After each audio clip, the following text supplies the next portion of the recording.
when the temple lights went out and it went under construction, something in our community kind of died. Kind of felt like something was missing.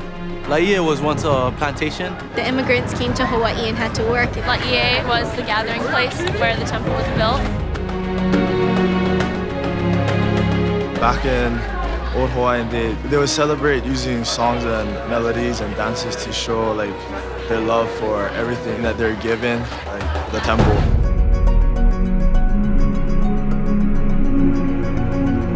We enjoy looking at the temple, we visit the temple, and to us it's a holy place. It kept the spirit within us youth, and it kept us together. We've been waiting for this temple to be reopened for the past 2 years. And finally it's open, and it feels really good to have it back. Temple is not a temple if it's not dedicated to the Lord, so the prophet has to come in for the temple dedication, and I guess this is a way that will show them our culture and express our love through dance and song. As you participate together tonight, you will be eliminating the weakness of one standing alone and substituting, therefore, the strength of many serving together.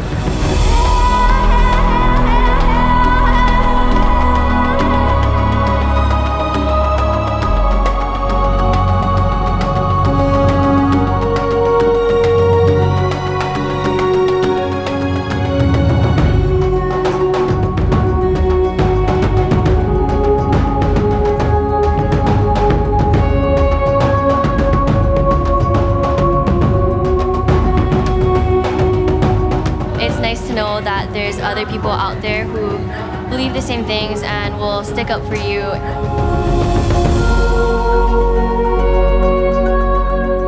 Seeing how my parents being sealed in the temple and how they've just loved each other after all these years and have raised us with such love is a testimony to me of the power of the temple.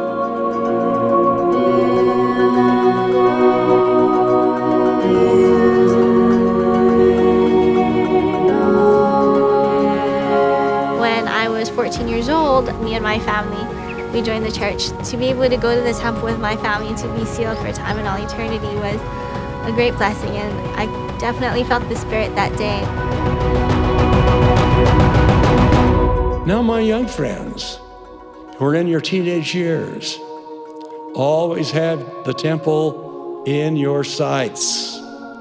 Do nothing which will keep you from entering its doors and partaking of the sacred and eternal blessings there.